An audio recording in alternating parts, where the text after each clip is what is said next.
आज इतना पढ़ लिख गए ना लोग कि अपनी संस्कृतियों से, अपनी संस्कृति से नफरत करने लग गए। गलती किसकी है बताओ? इस देश में बदलाव कहां हुआ?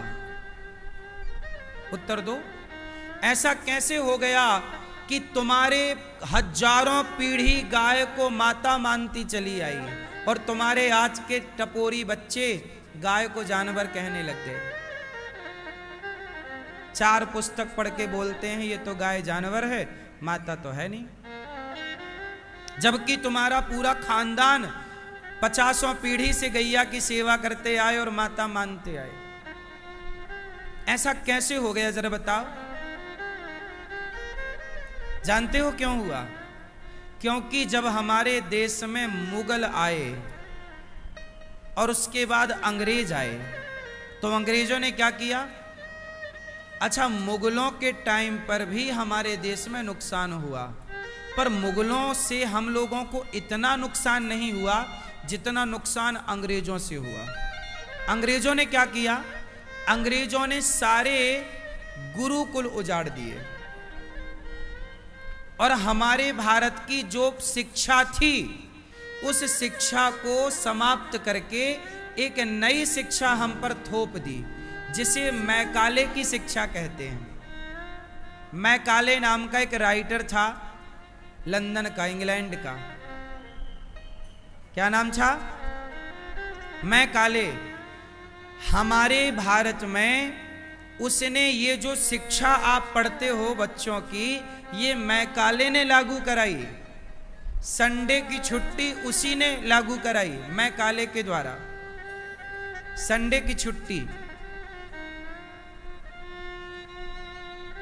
और उसने वेदों को हटा दिया, पुराणों को हटा दिया, भगवत गीता को हटा दिया, भारत के मूल रीढ़ की हड्डी को, शिक्षा प्रणाली को हटा दिया और क्या थोप दिया? इंग्लिश, आधुनिक शिक्षा। जबकि आपको मैं बताऊं, इंग्लैंड में पहला स्कूल बना था 1809 में। 1809, 1812 पहला स्कूल इंग्लैंड में कब बना? 1809 और 1812 में। इस 9 और 12 के बीच में स्कूल की स्थापना इंग्लैंड में हुई। तो आप 1812 कह सकते हैं कि 1812 में पहला स्कूल बना इंग्लैंड में। जब इंग्लैंड में पहला स्कूल 1812 में बना, तब भारत में 7 लाख से ज्यादा गुरुकुल एक्टिव थे। ये ऑन रिकॉर्ड है, देख लेना। ये ऑन रिकॉर्ड की बात कर रहा हूं मैं। इंग्लैंड में एक संस्था बनी। इंग्लैंड में वो अपने धर्म का प्रचार करने के लिए कॉन्वेंट स्कूल की स्थापना की उन्होंने। कॉन्वेंट का मतलब क्या है? कॉन्वेंट स्कूल का मतलब है कि ईसाई लोग अपने धर्म का प्रचार करते हैं कॉन्वेंट स्कूल के द्वारा। जैसे हमारे यहाँ गुरुकुल है, गुरुकुल में वैदिक शिक्षा का प्रचार प्रसार होता है। जैसे मुसलमानों के यहाँ मदरसा है, जहां वहां मदरसों में मुसलमानों के मजहब का प्रचार करते हैं, वो पढ़ाते हैं। हम हिंदू लोग गुरुकुलों में अपने वेद पुराणों के बारे में पढ़ाते हैं। ऐसे ईसाई लोगों ने कॉन्वेंट स्कूल बनाया जहां पर वो अपने ईसाई मिशनरी को पढ़ाते थे, ईसाईयत को पढ़ाते थे। किसको पढ़ाते थे? ईसाईयत को। अब ये बताओ कि ईसाईयत को पढ़ाने के लिए कॉन्वेंट स्कूल बने। उन ईसाईयत पढ़ाने वाले स्कूलों में आजकल तुम्हारे बच्चे जा के पढ़ रहे हैं। जब तुम्हारे बच्चे ईसाईयत के स्कूलों में जाके पढ़ेंगे तो वो हिंदू से तो ईसाई हो ही जाएंगे, फिर वो हिंदू रहे कहां? तुम्हारे बच्चे गुरुकुल में पढ़ाया जाता है मातृदेवो भव, पितृदेवो भव। कॉन्वेंट स्कूल में थोड़ी पढ़ाया जाता है मातृ, वहां कॉन्वेंट स्कूल में तो क्रिश्चियन कॉन्वेंट स्कूल में, जितने कॉन्वेंट स्कूल भारत में है, याद रखिएगा सारे स्कूलों में टीचर क्रिश्चियन ही होता है, 99%। ईसाई ही। अब वो ईसाई अंडा खाने के फायदे बता रहे हैं तुम्हारे बच्चों को, मांस खाने का फायदा बता रहे हैं तुम्हारे बच्चों को। अब होगा क्या कि जब स्कूल में तुम्हारे बच्चों को मांस खाने के फायदे बताए जाएंगे तो बच्चा तो मांस खाएगा, क्योंकि कॉन्वेंट स्कूल बने ही इसलिए थे कि भारत में कॉन्वेंट स्कूल खोलो और हिंदुओं के बच्चों को पढ़ाने के बहाने लाओ और उनका स्कूल में ही धर्म परिवर्तन कर दो। इसलिए आज का नौजवान बाहर से हिंदू है पर भीतर से ईसाई है। हाँ या ना? बाहर से लगेगा ये हिंदू है पर बात किसकी करेगा? वो गीता की बात नहीं करता। गीता से नफरत करते हैं आज के बच्चे, गीता भगवत गीता से। गीता पढ़ी ही नहीं, रामायण पढ़ी ही नहीं, वेद पुराण पढ़े ही नहीं। माँ बाप के, हमारे यहां माँ बाप को भगवान माना जाता है, जबकि ईसाई स्कूलों में माँ बाप रिश्तों के प्रति, इसलिए देखो ना इंग्लिश में रिश्तों का कोई सम्मान नहीं है। किसी भी इंग्लिश देश में जाइए, कोई भी इंग्लिश देश अपने माँ के पांव धो के नहीं पीता। कोई भी इंग्लिश देश अपने माँ को भगवान का दर्जा नहीं देता। देता हो तो बताओ, देता है? बाप को भगवान का दर्जा देता है? इंग्लिश देशों में मैया क्या होता है सुनो, लड़की 18 साल की होती है और लड़का 18 साल का होता है तो वो अपने माँ बाप को छोड़ के आजाद हो जाते, जहां मन करे वहां जाओ। आज इसके संग लिव इन, वहां लिव इन चलता है, लिव इन। वहां शादी वादी नहीं करता कोई। आज इस लड़की के संग, कल उस लड़की के संग, परसों, ये वहां का कल्चर है। मैं लंदन गया, वहां सब देख के आया। वहां की जो परंपराएं हैं, वहां कोई शादी नहीं करता, शादी करते नहीं, और एक जिंदगी में उनकी 5-6 पत्नी तो हो ही जाती हैं। और स्त्रियों के भी 50-80 साल का बुढ़ा मर गया तो वो दूसरा बॉयफ्रेंड ढूंढ के ले आती है। विदेशों की नारियां कभी विधवा नहीं होती। विदेशों की स्त्रियां कभी विधवा नहीं होती। क्यों? क्योंकि वहां एक मर जाए तो दूसरा जिंदाबाद है। विधवा तो अपने भारत की स्त्रियां होती हैं कि एक मर जाए तो उसकी विधवा रहकर जिंदगी गुजार लेंगी, पर पराये पुरुष के बारे में, पराये पुरुष की तरफ देखेंगी नहीं, सोचेंगी नहीं। ये परंपरा भारत की है केवल। अब आज की लड़कियां लड़के कॉन्वेंट स्कूल में पढ़ते हैं, इसलिए 18 साल के होने के बाद आज भारत में तो लंदन से ज्यादा लिव इन चल रहा है। बोलो हाँ। लंदन की महिलाएं तो फिर भी अब भारतीय संस्कृति को समझने लग गई। आज देख लीजिए वृंदावन में कितने अंग्रेज आते हैं, उनकी महिलाएं तिलक लगाती हैं, उनकी महिलाएं गीता पढ़ती हैं, उनके बच्चे धोती पहनते हैं और कंठी तुलसी माला पहनते और भगवान का नाम जपते हैं, अंग्रेज लोग। और हिंदुओं को देख लो, तुम्हें तिलक लगाने में शर्म आ रही है, तुम्हें तुलसी की माला पहनने में शर्म आ रही है, तुम्हें बच्चों को गीता पुराण, गीता भागवत रामचरितमानस पढ़ाने में शर्म आ रही है। मुसलमान को टोपी लगाने में कोई शर्म नहीं है। तुम्हें अपनी संस्कृति का पालन करने में शर्म आती है। गुड मॉर्निंग, गुड आफ्टरनून तो बड़े गर्व से बोलते हो, पर राधे राधे, जय श्री मन्नारायण, जय श्री कृष्णा बोलने में शर्म आती है भारत के लोगों को। अरे ये क्या तुम ले आए पुरानी बातें। जब आप लोग अपनी संस्कृति का सम्मान नहीं करोगे तो आपकी संस्कृति का सम्मान पाकिस्तान करेगा क्या? कि लंदन वाले करेंगे कि अमेरिका वाले करेंगे? आप अपनी संस्कृति को प्यार करते ही नहीं। आप पैंट शर्ट पहनते हो, इतनी गर्मी है पर पहने हो जीन्स। जीन्स कितना मोटा कपड़ा होता है। तुम्हारे बाप दादे क्या पहने थे? धोती। धोती बिल्कुल कॉटन की पतली सी। तुम्हारे बाप दादे जब इस देश के लिए लड़े थे तो पैंट शर्ट पहन के लड़े थे कि धोती कुर्ता? बोलो जोर से। भारत का पहनावा क्या है? धोती कुर्ता। लेकिन आज के लड़कों को मैं दे दूं कि ये धोती जरा पहन लो, पहनना नहीं आता तुम्हें और क्यों तो छोड़ दो। ऐसे तुम रक्षा करोगे इस देश की? देश की रक्षा का मतलब क्या है? देश की संस्कृति की रक्षा ही देश की रक्षा है। संस्कृति ही नहीं बची तो फिर देश क्या है? देश का मतलब क्या है?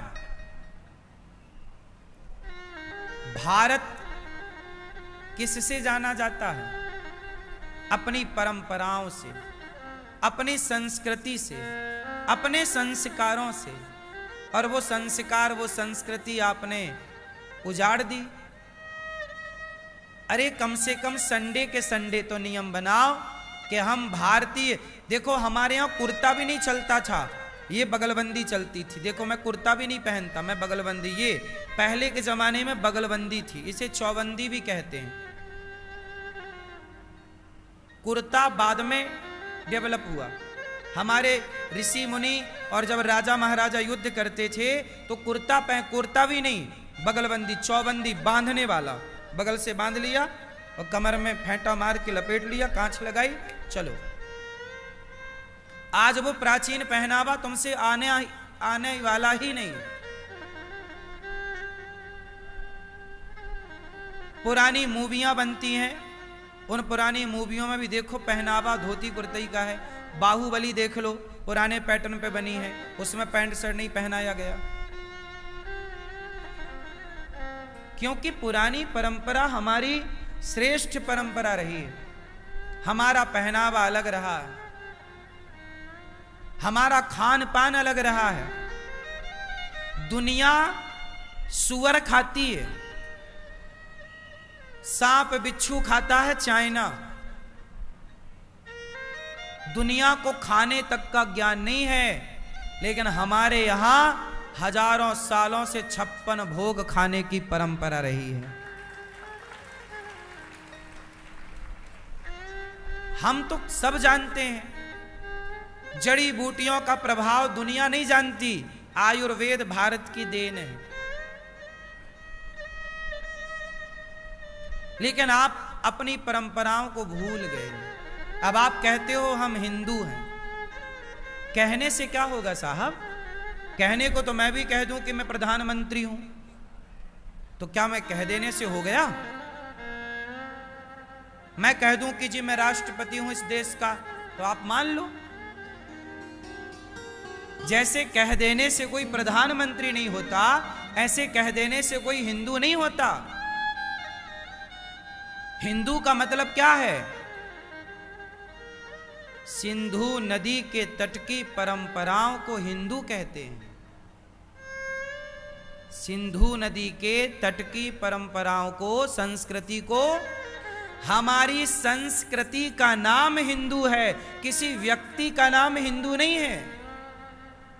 हाड़ मांस के शरीर का नाम हिंदू नहीं है।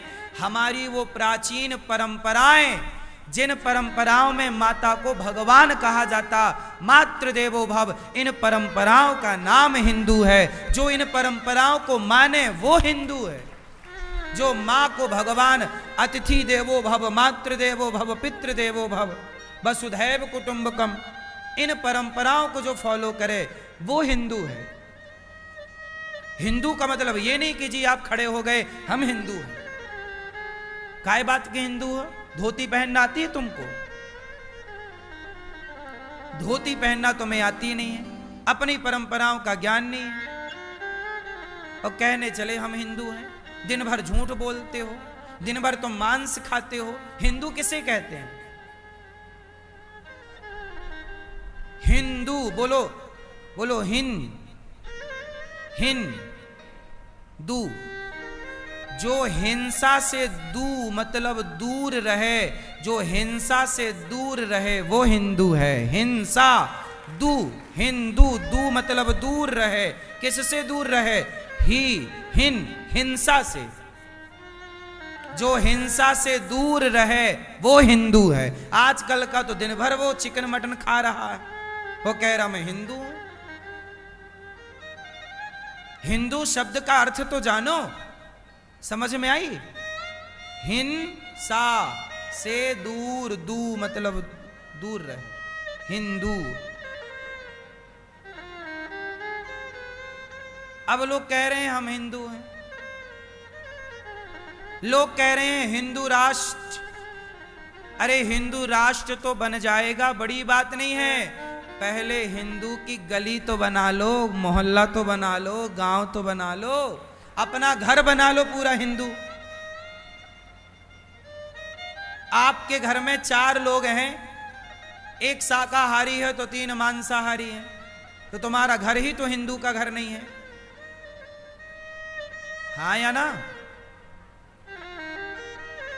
तुम तिलक लगाते नहीं, चले हिंदू राष्ट्र। हिंदू राष्ट्र कैसे बनेगा जब सारे लोग अपनी अपनी परंपराओं को प्यार करेंगे, परंपराओं का सम्मान करेंगे, तब ना जाके हिंदू राष्ट्र होगा। आज आप पूछ लीजिए किसी हिंदू से कि भैया गीता का एक श्लोक बता दो, नहीं आता। रामचरितमानस की एक चौपाई बता दो, नहीं आती।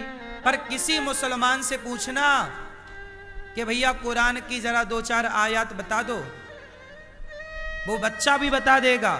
नमाज करता है ना, नमाज पढ़ता है। सब ईसाई लोग संडे को चर्च जाते हैं सारे, बोलो हां। मुसलमान शुक्रवार को मस्जिद जाते हैं सारे, बोलो हां, नियम है। तुम्हारे बच्चे किस दिन कहां जाते हैं? शनिवार तक तो जाते हैं, सोमवार से शनिवार तक स्कूल, और संडे को जाते हैं पार्क कुल्फी खाने, आइसक्रीम खाने। तुम्हारे बच्चों को कुछ भी संस्कृति का ज्ञान नहीं है।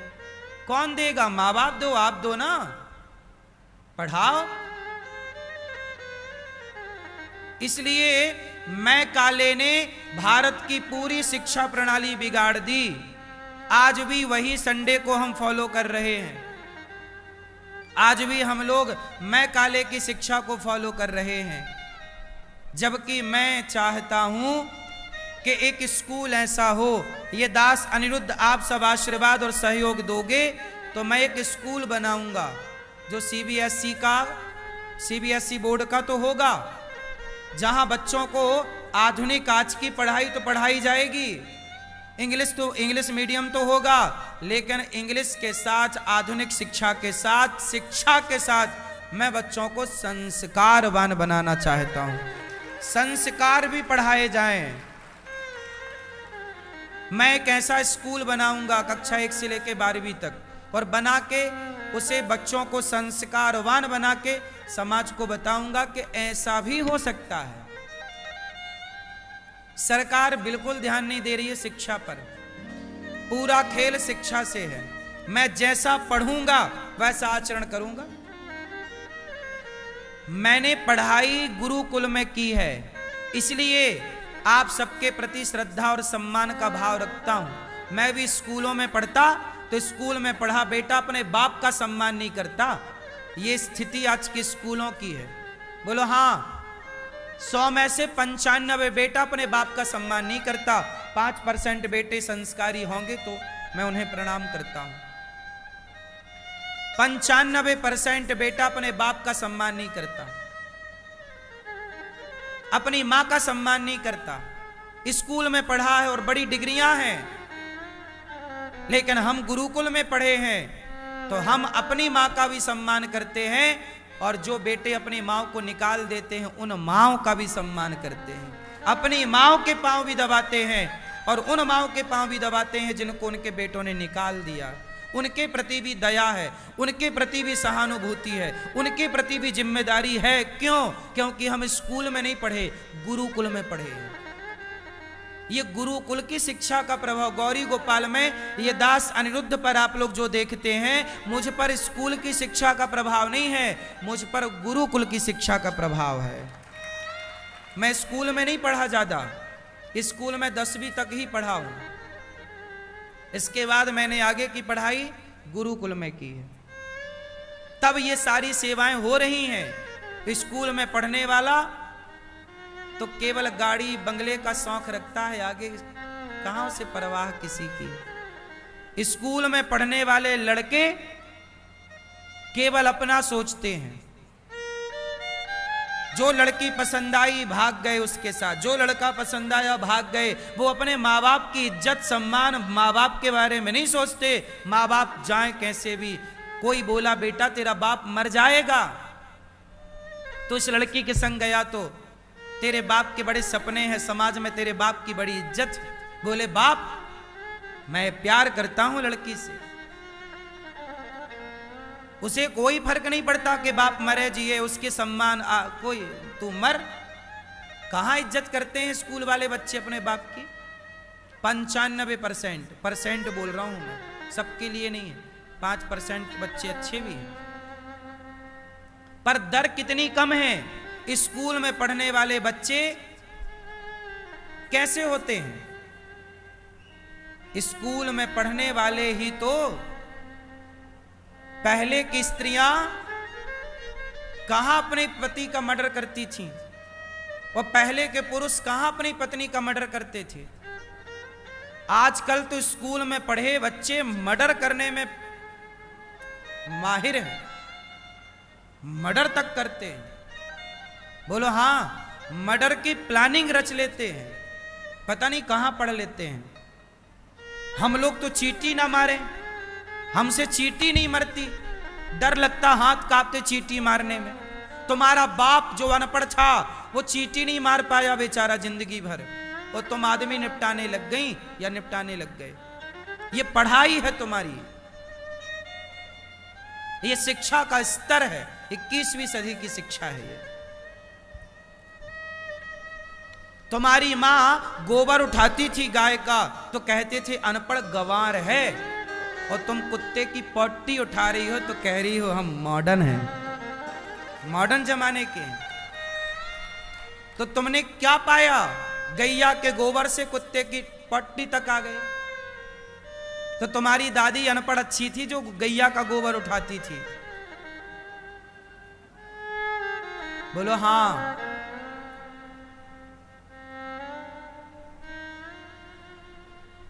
तुम्हारी दादी अनपढ़ थी तो सत्तू बनाती थी तुम्हारे लिए, जिससे तुम्हारे सेहत में कोई नुकसान नहीं था। आज के मॉडर्न पढ़े लिखे लोग पिज्जा बर्गर खाते हैं जो शरीर के लिए जहर है। इतने विकसित हो गए हैं आप लोग। सत्तू से एक नुकसान बता दो और पिज्जा बर्गर से एक फायदा बता दो, बता सकते हो? भारत की परंपराएं सत्तू खाने की रही हैं, सतुआ खा खा के लड़े हैं युद्ध।